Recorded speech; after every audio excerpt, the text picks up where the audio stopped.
For we do not want any unexpected turns. Yeah, mate. Watch it like a hawk. Now people travel to enchanted places through the pages of a book. But those who travel in person, whether through a rabbit hole or a little hub of pixie dust, often find the way in to be magical or even menacing. But don't worry, folks, though it looks like we're going to the Jaws of Monster the Whale, we're actually being transported to a magical place called Storybook Land. Aww. Of course, our story begins with once upon a time, and in this case, a big bad wolf who lives in a cave. The same cave approaching to our left. He is always after the three little pigs, but luckily they live across the way in these three houses. One made of straw, one made of sticks, and one made of 100% guaranteed wolf-proof bricks. But then our story takes a strange turn, for just around the corner is a quaint English village home to Alice.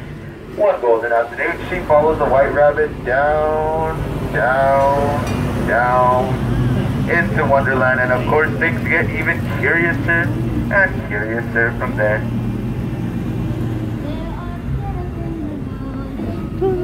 In fact, Storybook Land is full of such fantastic places created to inspire new storytellers. Places like London Park, where Peter Pan, John, Wendy, and Michael Darling first flew.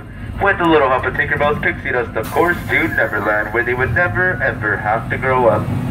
Or places like Agrabah, city of mystery and enchantment, where a street rat named Aladdin bumped into Princess Jasmine and stole her heart.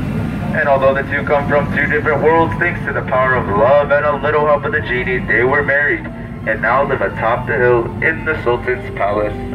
Aww.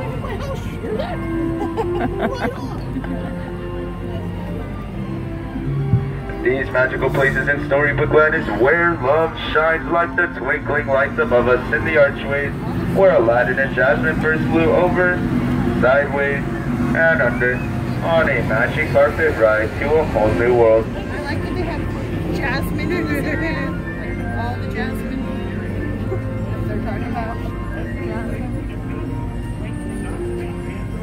And two roses.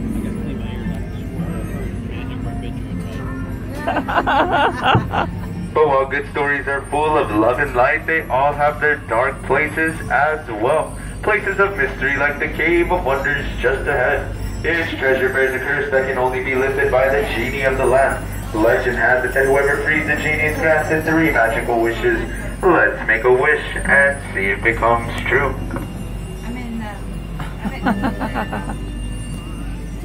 Snow White wished for a safe place when she fled the evil queen and came upon this cozy forest cottage to our right. It was the home to the 7 dwarves. They offered her shelter and thanks for her kindness. You might be able to see their mind and even hear them whistle while they work. Cinderella wished to go to the ball, but her wicked stepmother forbade it, leaving her in the blue roof chateau to our left. So her fairy godmother granted that wish. But when Cinderella did not return by midnight, her coach turned back into a pumpkin, where it is right there on that very small bridge. Oh, I see it. Oh, it's a hidden Mickey upside down. Yeah, it's great. Luckily, folks, love does not have its limits, and now Cinderella lives with her prince atop the hill in the castle.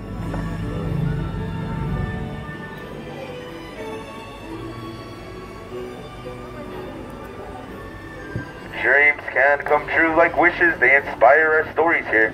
Some are dreams of happily ever after, while others are dreams of drifting off to sleep on hills of quilted flowers, like the ones to our left, inspired by 1933 Silly Symphony cartoon Lullaby Land, with a bedtime story to show them the way.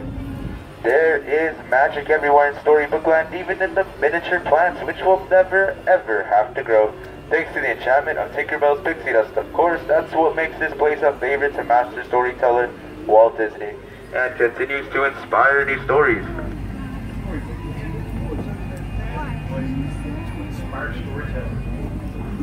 Some are stories like Mole, whose house is on the water's edge, and his neighbor Toad of Toad Hall. But sorry folks, Mr. Toad is not here right now. He is on a wild ride in Fantasyland.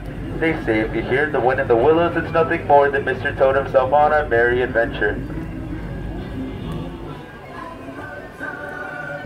Or stories of magic like that of Arendelle just beneath the frozen mountains. And although Elsa fled to her icy palace, her sister Anna refused to let her go, showing them both that family can weather even the harshest of snowstorms, and letting them once again ask, do you want to build a snowman?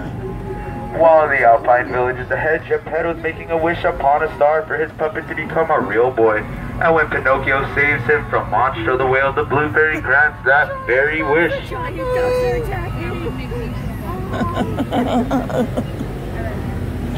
That's the trading post. Geppetto's wishes like those made in so many fairy tales, like the one that led a little mermaid named Ariel to leave her life under the sea, take her first steps on unsteady legs, and becoming a part of our world. In fact, her story begins in the shadow of her father, King Triton, in the city of Atlantica, where adventure spills out and ultimately ends, like all good fairy tales, with happily ever after.